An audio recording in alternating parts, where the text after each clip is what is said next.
Hello, my name is Michelle Vanden, and this is a presentation of my Capstone project for my Master's of Science in Computer Science at the University of West Florida. My project is called the Bulldog Project Management Application. The presentation is outlined as follows. First, some project background and project management updates. I will then review my first semester efforts, but spend most of the presentation on a detailed discussion of the second semester activities, which are development and testing. Finally, I will give a demo of the application. This project will produce a relational database and web-based interface to store and manipulate data and information associated with program management processes. A list of desired capabilities has been provided by the customer. It is to replace an ad hoc series of Excel spreadsheets and informal record keeping. This is a very inefficient system. The name Bulldog was taken from a quote in a meeting I attended. The overall goal of the effort was to implement a program management database and web-based interface. The purpose of this database will be for tracking program management tasks, matching them up with available staff to predict completion dates, action item tracking, issue reporting, estimating project risk by using internal company complexity factors, resource allocation, and resource availability. I will now briefly review the schedule, budget, resources, and risks. This was the original project schedule, and I stayed on the schedule for the entire effort. These were the major project milestones, and all of them were completed on time. The project is now fully completed. My budget remained unchanged throughout the entire project. The next two charts are a list of the major resources needed for the effort.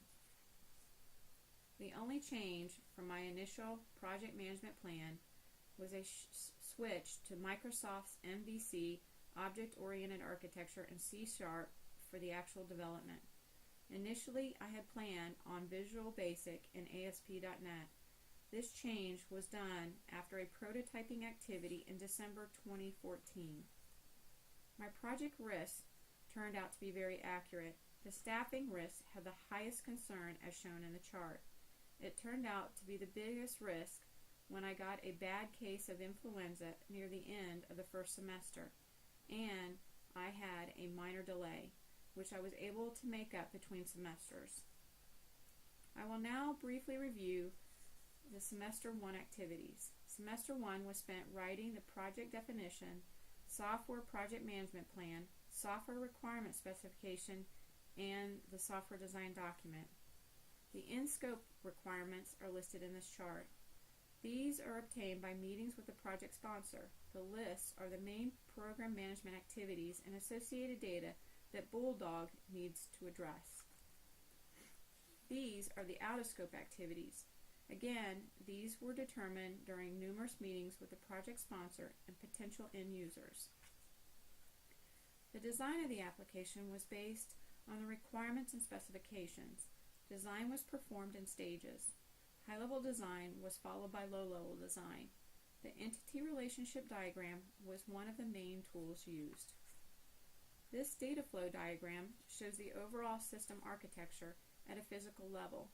To run Bulldog, both a web server and database server are needed.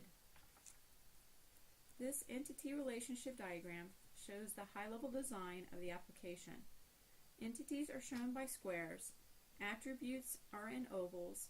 Double ovals are multi-valued attributes. Diamonds show relationships.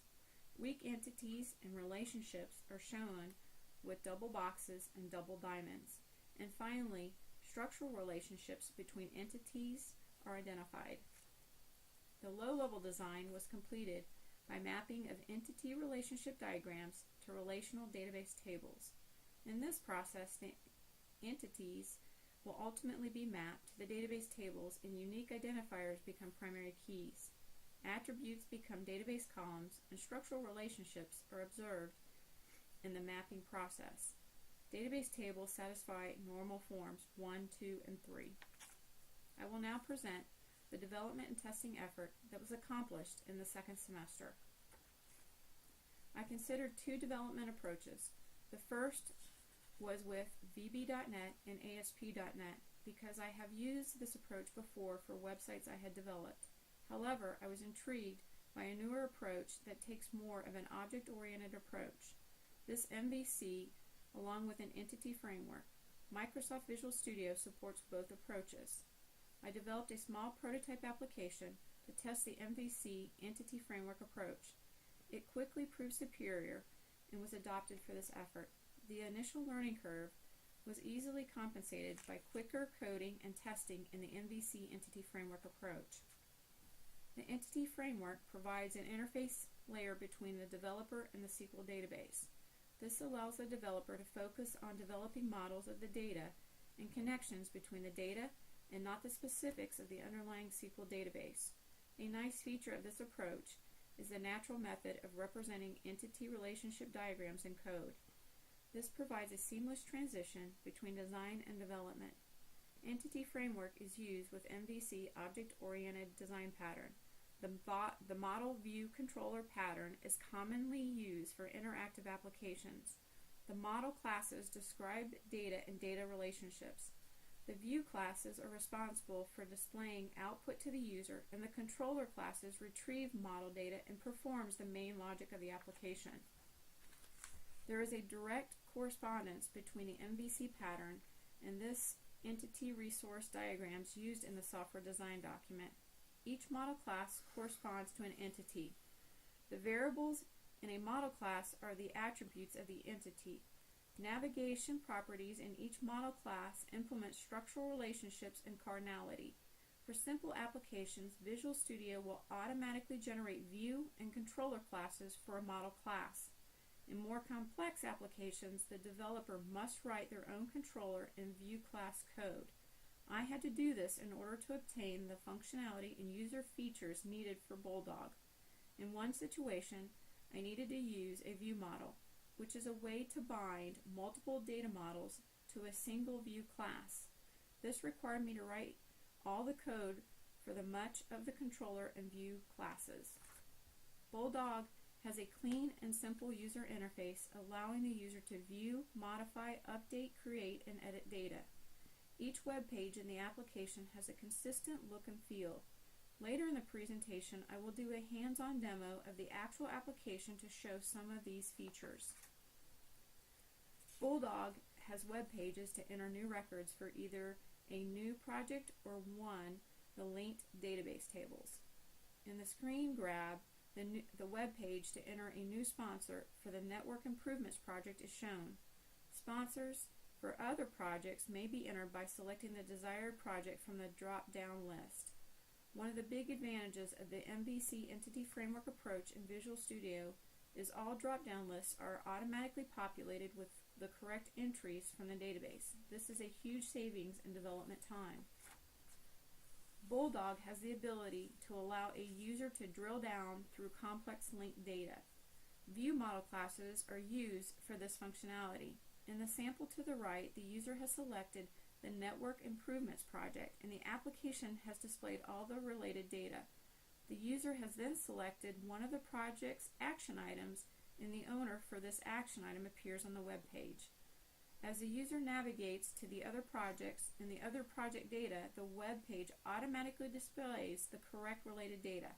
I will show this during the hands-on demo. Bulldog has a client-side validation to ensure only the correct type of data is entered and all required fields are completed. Errors are shown in red on the web page, and the user is prompted to re-enter the data. These constraints are coded directly in the model classes and are enforced by the entity framework.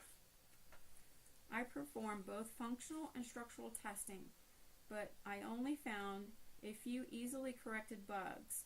Since the application has built-in value checking for every value, the user enters, data corruption bugs and out-of-range bugs are prevented. Since there are a limited number of well-defined paths in the application, I was able to test them all with a few bugs found and corrected. The MVC entity framework approach has definite advantages for testing. I was able to automate much of the work needed to set up the testing environment each time I conducted tests. This proved to save a tremendous amount of time. I created a class that automatically drops, recreates, and populates the testing database every time the web application is recompiled. The results in the application being instantly ready for a retest after correcting a bug. The last part of my presentation, I will perform a demonstration of the Bulldog application. Let me switch over to the application which I already have up and running in a browser window. This is the main screen a user sees when they start the application. If the user has a login account, they may log in and use the application. I will log in with a test account.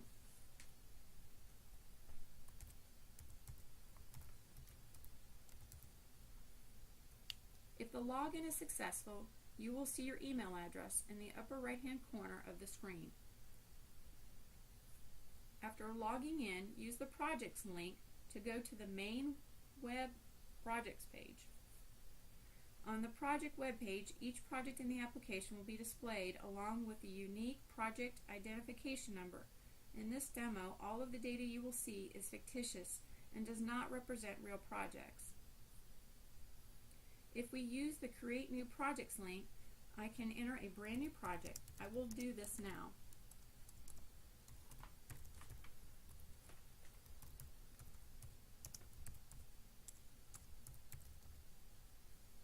You will note that this new project has been added to the database and is now visible in the list of projects.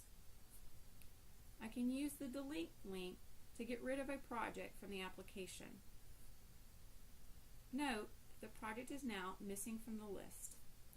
In a similar manner, the Edit button will let me edit project data. If I select the Details link, you will see all of the related project data. This data is project-related data and data from linked tables in the database. If, for example, I need to edit the cost data for this project, I can select the blue Cost link. The next screen lets me update, delete, or add new cost records to the database using the same options I previously demonstrated for the projects table. All tables in the database can be modified by similar web pages. Let me select the Create New link and try and enter a new cost entry. If the user does not enter values with the correct range, an error will be displayed. I will enter A for the cost instead of a proper numerical value, and the application will give me an error.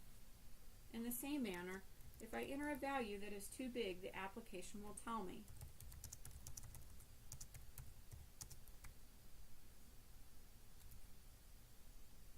Now, let me go back to the main project page and demonstrate the ability to explore project data in an interactive fashion.